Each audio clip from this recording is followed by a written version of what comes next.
चलिए दोस्तों, science special mock में आपका स्वागत है। आज साइंस का पहला चैप्टर एनसीईआरटी से सेल से लिए हैं। इसमें से मॉक के साथ साथ बहुत से क्वेश्चन को हमको रिवाइज करना है। रिवाइज करने के साथ साथ क्या होगा, मॉक भी हो जाएगा और हमारा रिवाइज ही भी हो जाएगा। चलिए दोस्तों, पहला प्रश्न पढ़ते हैं। कोशिका की खोज के बारे में असत्य कथन को ढूंढना है। ऑप्शन ए, कोशिका की खोज सर्वप्रथम रॉबर्ट हुक ने 1665 ईस्वी में की थी। ऑप्शन बी, सेल नाम रॉबर्ट हुक ने दिया था। यहाँ रॉबर्ट हुक लिखा गया है लेकिन रॉबर्ट हुक ने दिया था। ऑप्शन सी, रॉबर्ट हुक ने मधुमक्खी के छत्ते के समान कोशिका को देखा। ऑप्शन डी, यह कोशिका मृत थी। ऑप्शन ई, 1674 ईस्वी में ल्यूवन हुक ने जीवित कोशिका की खोज की। तो दोस्तों, यहाँ एक ऑप्शन एफ रखना होगा जिसमें लिखना होगा कि इनमें से कोई भी असत्य नहीं है, अर्थात सभी ऑप्शन सत्य हैं। चलिए दोस्तों, आगे बढ़ते हैं। दूसरा नंबर, केंद्रक के बारे में सही कथन बताएं। ऑप्शन ए, केंद्रक की खोज रॉबर्ट ब्राउन ने 1831 ईस्वी में किया था। ऑप्शन बी, केंद्रक दोहरी झिल्ली वाली संरचना है। ऑप्शन सी, केंद्रक से एंडोप्लाज्मिक रेटिकुलम का निर्माण होता है। ऑप्शन डी, केंद्रक को कोशिका का सीपीयू भी कहा जाता है। तो दोस्तों, इसका भी आंसर ऑप्शन ई होना चाहिए, क्योंकि इसमें भी सब सही है, गलत एक भी नहीं है, अर्थात होना चाहिए ऑल सही। प्रश्न संख्या 3, प्रासरण की क्रिया के बारे में सही कथन चयन करें। प्रासरण की क्रिया उच्च सांद्रता से निम्न सांद्रता की ओर होती है। यहाँ दोस्तों निम्न शोधला लिखा गया जहाँ की सांद्रता होना चाहिए। ऑप्शन बी, प्रासरण की क्रिया निम्न सांद्रता से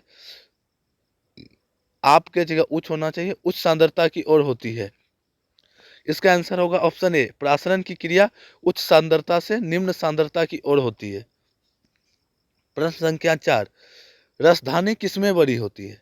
ऑप्शन ए, पादप में। ऑप्शन बी, जंतु में। ऑप्शन सी, विषाणु में। चलिए दोस्तों, 5 सेकंड सोचिए आप लोग, फिर आंसर हम बताते हैं। इसका आंसर होगा ऑप्शन ए, पादप में। विभिन्न प्रकार की कोशिका के साइज पर विचार कीजिए। चलिए दोस्तों, पढ़ते हैं ऑप्शन। सबसे बड़ी कोशिका शुतुरमुर्ग की कोशिका, सबसे बड़ी कोशिका शुतुरमुर्ग के कोशिका होती है। इसका साइज 170 से 135 माइक्रोमिलीमीटर होते हैं।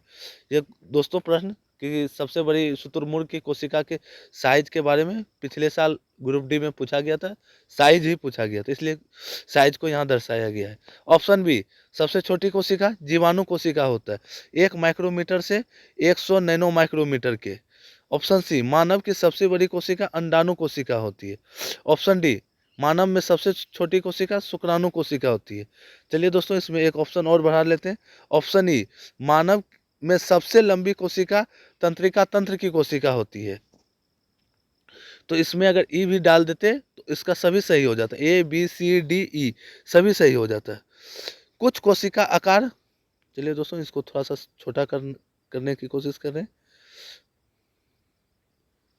कुछ कोशिका आकार बदलती रहती है, वह कौन सी कोशिका है। Option A, WBC. Option B, amoeba. इसमें दोस्तों सोच के बताइए आप लोग क्या होगा, कमेंट में जवाब दीजिए। इसका ऑप्शन आंसर होगा ए बी दोनों। हमारे शरीर की डब्ल्यूबीसी तथा अमीबा दोनों कोशिका आकार अपना बदलते रहती है, इसका एक निश्चित आकार नहीं होता है। दोस्तों 7 नंबर में पूछा है किस कोशिका का चित्रण है। पहले हम चित्र बना देते हैं, फिर आप लोग उसका जवाब दीजिएगा। दोस्तों प्रश्न में चित्र ऐसे दिया गया था।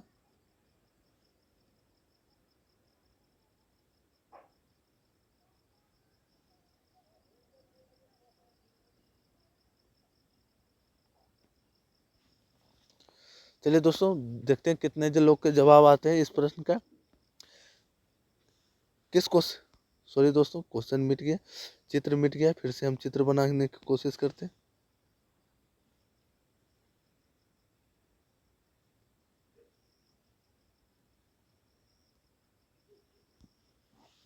किस कोशिका का चित्रण है दोस्तों। इसका आंसर होगा ऑप्शन ए, यकृत कोशिका। कौन सा कोशिका का ये चित्र है, यकृत कोशिका का। पादप कोशिका के बारे में असत्य बताना है, कौन सा कथन पदार्थ, सॉरी 8 नंबर में दोस्तों में प्रश्न है, पादप कोशिका के बारे में कौन सा कथन असत्य है। यहाँ कथन होना चाहिए या कौन सा असत्य हो सकता है।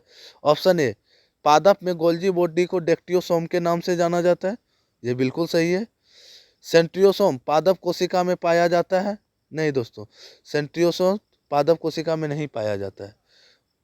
ऑप्शन 3, लवक दोहरी झिल्ली से घिरा रहता है। बिल्कुल सही है, लवक दोहरी झिल्ली से घिरा रहता है।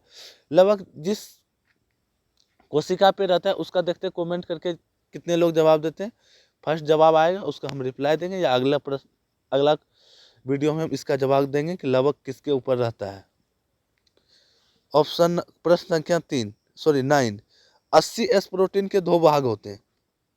इसमें 2 ही ऑप्शन दिया गया है दोस्तों, 40S और 60S, ये दोनों 80S के भाग हैं। चलिए दोस्तों देखते हैं 70S प्रोटीन के भाग कौन कौन बता सकते हैं। अगला देखते हैं, WBC मुख्यतः कितने प्रकार के होते हैं। चलिए दोस्तों इसका आंसर देखते हैं कमेंट में कितने लोग का जवाब आता है। इसका आंसर होगा ऑप्शन बी, 5। चलिए दोस्तों यहीं पे साइंस का प्रश्न संख्या 10 तक समाप्त हुआ। अगले वीडियो में फिर से मिलते हैं, तब तक रखिए अपना ख्याल। जय हिंद, जय भारत, वंदे मातरम।